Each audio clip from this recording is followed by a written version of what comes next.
Okay.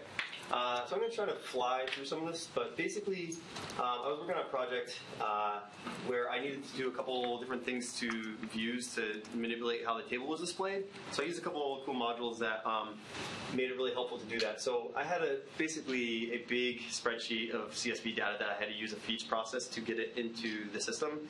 And this data was organization responses to a survey that had tons of questions. And what I wanted to do was be able to aggregate those questions by the state that filled out the answers to it, and then compare that, to other states, and then display it in some kind of way that's not like super long scrolling horizontally. So I used a couple of modules to do this. One that I thought was pretty cool is the Views Aggregator Plus, which I think a lot of people have probably used before. But basically, that allows you to. Here, I'll show you where I actually have it set up in here. What you can do is you can use that as the format here, and then you can come through and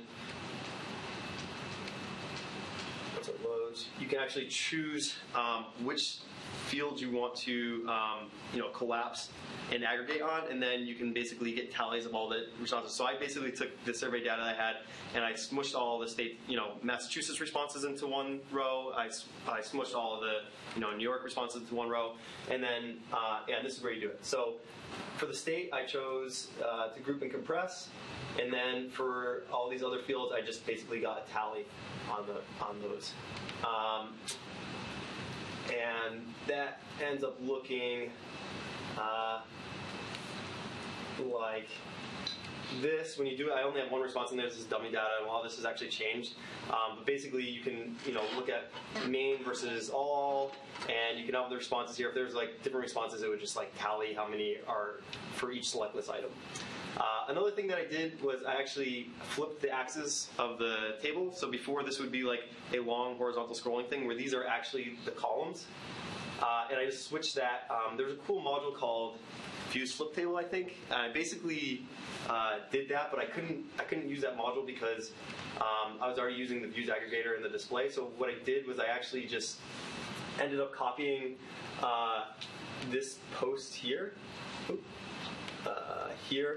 that had some of the code to basically override the template, and I went into my theme folder and I just overrode the output of that view, and that was able to flip the axis for me.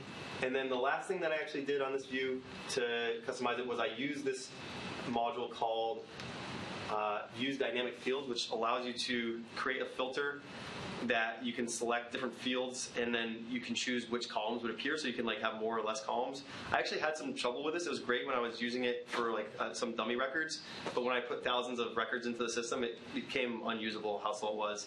And I also had some issues with super long query strings, which I was able to update my Apache settings to allow, but like I think it's for big data sets, it actually ended up being troublesome for me, but maybe it was just the way I had it interacting with a lot of different things. So yeah, that's kind of pretty. Create all of those template files. So that was the piece I didn't get last time. So it looked like you created like 6 template files to go. Did you?